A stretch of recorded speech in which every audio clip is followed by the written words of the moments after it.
Bismillahirrahmanirrahim. Allahumma anfa'na bima 'allamtana wa 'allimna ma yanfa'una wa zidna ilman. Allahumma rabbana zidna ilman warzuqna fahman. Sahabat-sahabat Al-Quran dimanapun Anda berada, pada video kali ini kita akan kenalan dengan idgham bila gunnah atau disebut juga idgham bi ghairi gunnah.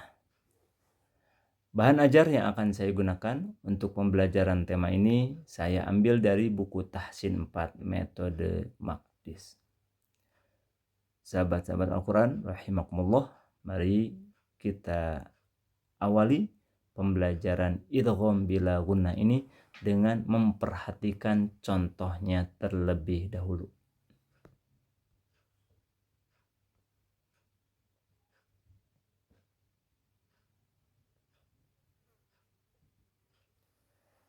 Dalam surat Toha ada potongan ayat yang berbunyi A'udzu billahi minasyaitonir rajim. Man la yu'minu biha. Man la yu'minu biha. Potongan ayat yang barusan saya baca tertulis dalam mushaf man la, namun kita baca menjadi mal la, ditulis man la, dibaca mal la. Cara pembacaan seperti ini dalam ilmu tajwid, hukum bacaannya disebut idgham, yaitu menggabungkan dua huruf antara nun, sukun, dan lam menjadi satu. Ya, tertulisnya dua huruf, namun dibaca terdengar satu huruf saja. Man la dibaca malla.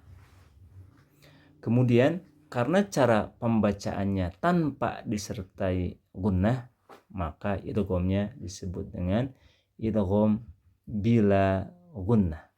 Bila gunnah berarti maknanya yaitu tanpa disertai gunnah ketika membacanya. Baik, demikian contoh gambaran umum contoh idgham bila gunnah. Berikutnya mari kita pelajari kaidah atau rumus praktisnya. Kapan terjadi hukum bacaan idgham bila gunnah? Perhatikan rumusnya di layar.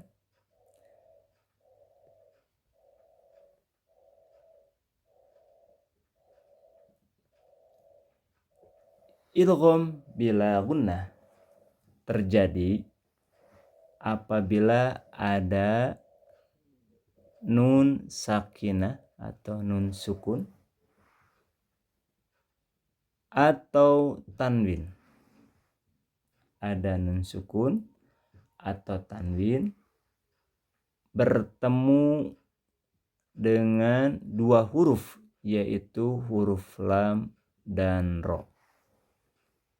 Idgham bila gunnah, hukum ini terjadi ketika ada nun mati atau tanwin bertemu dengan huruf lam dan ro.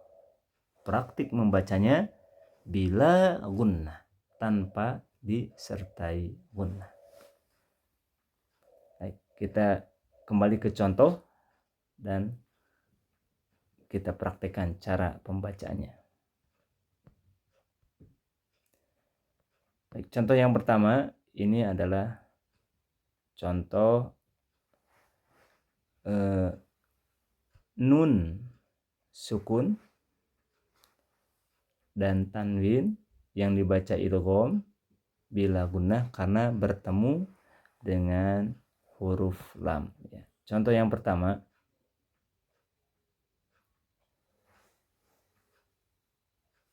saya baca dua kali sebelum dipraktekkan idgham bila gunnahnya dan setelah dipraktekkan idgham bila gunnahnya. Ya, contoh yang pertama sebelum idgham dipraktikkan. Man la yu'minu biha. Ya, bacaan yang kedua kita praktikkan idgham bila gunanya, hukum idgham bila gunanya. Man la yu'minu biha. Saya ulang. Man la yu'minu biha. Man la yu'minu biha. Pengucapan nun mati pada kata man yang berubah menjadi malla, ini hukum bacaannya disebut idgham bila gunnah. Contoh yang kedua, tanwin ya, yang di bawah baris yang kedua. Saya baca 2 kali sebelum dipraktekkan idgham dan setelah dipraktekkan. Tertulis dalam mushaf malan lubada. Kita praktekkan hukum idgham bila gunahnya. Malal lubada. Perhatikan perbedaannya, sebelum dipraktikkan idgham terdengar malan, tanwin dibaca jelas. Malan lubada. Berikutnya kita praktikkan hukum idgham bila gunnah menjadi malal lubada. Ya, kita baca ulang. Nun sukun bertemu lam. Man la yu'minu biha. Man la yu'minu biha. Tanwin bertemu lam. Malan lubada. Malan lubada. Ya, demikian contoh kaidah idgham bila gunnah. Ada nun mati atau tanwin bertemu lam. Sekarang contoh berikutnya adalah contoh untuk mewakili nun mati atau tanwin ketika bertemu dengan huruf ro. Ya. Dalam surat Al-Baqarah ada potongan ayat yang tertulis sebagai berikut. Min rabbika. Kemudian kita praktekkan hukum idgham bila gunahnya menjadi mir rabbik. Ya, saya baca 2 kali. Yang pertama sebelum dipraktekkan hukum idghamnya. Min rabbik. Mir rabbik. Contoh yang kedua untuk mewakili tanwin bertemu huruf ro. Saya baca 2 kali sebelum dipraktekkan dan setelah dipraktekkan hukum idgham bila gunanya. Ghafuran rahiman. Selanjutnya kita praktekkan idgham bila gunanya. Ghafurar rahima. Ghafurar rahima. Ya, kita ulang. Contoh nun mati bertemu huruf ro. Sebelum diidghamkan. Min rabbika. Setelah diidghamkan menjadi mir rabbik. Contoh yang kedua, tanwin bertemu ro. Sebelum dibaca idgham. Ghafuran rahima. Setelah dipraktekkan menjadi Ghafurar rahima. Ya, demikian kurang lebih kaidah, contoh dan praktik membaca hukum idgham bila gunnah. Idgham bila gunnah terjadi apabila ada nun mati atau tanwin bertemu dengan huruf lam dan ro.